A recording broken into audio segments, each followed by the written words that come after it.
And I know that I don't have anything. I was not blessed with anything that you don't have, and maybe not half as much as some of you have. My background was certainly much more difficult than that of most of you. And if I made the grade, I know you can make it. But you'll have to take possession. You'll have to be in charge of your institution and your enterprise.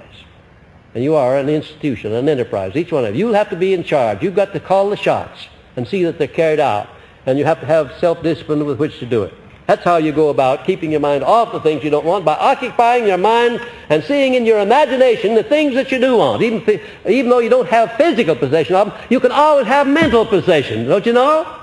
And unless you have mental possession of a thing first, you'll never have a physical possession of it. You may be sure of that, unless somebody wishes it upon you or it falls on you out of the top of a house when you're walking by accidentally.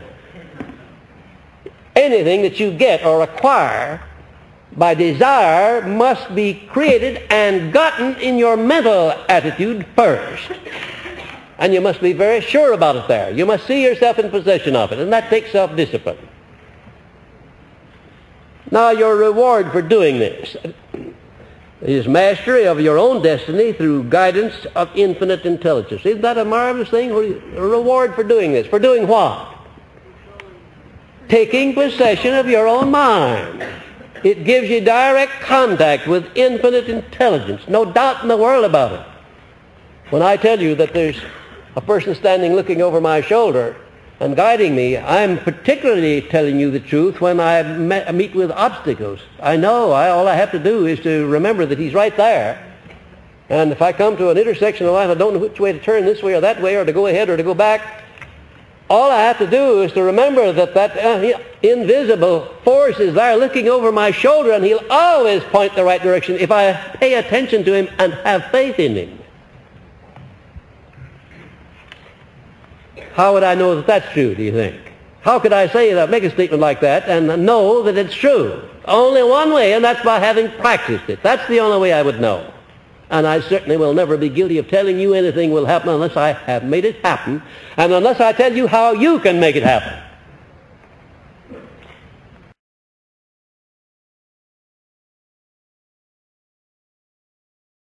Now, the penalty for not doing it, for not doing what?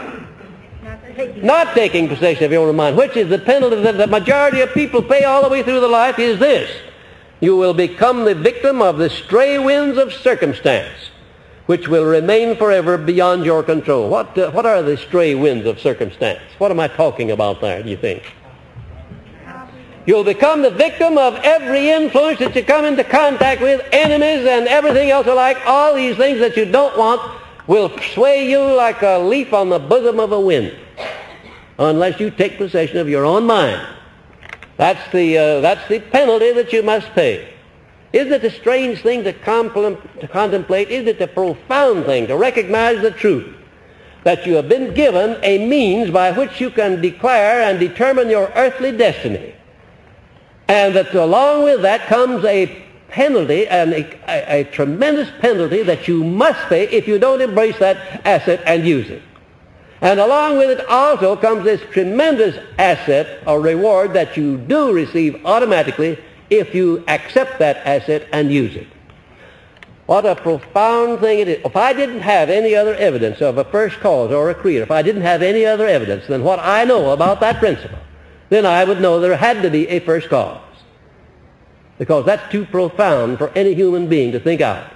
Giving you a great asset and then penalizing you for not accepting it, rewarding you if you do accept it. That's the sum and the substance of what happens when you use the self-discipline with which to take possession of your own mind and to direct it to the things you want. Never mind what you want. That's nobody's business except yours.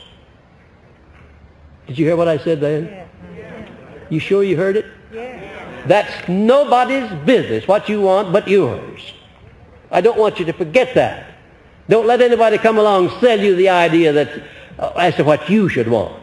Who's going to tell me what I want or what I should want?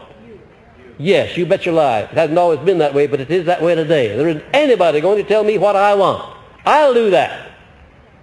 And if I allowed anybody else to tell me, I'd think it was an insult to my Creator, because He intended that I should have the last word about this guy here. And believe you me, I take it. I take it all the time.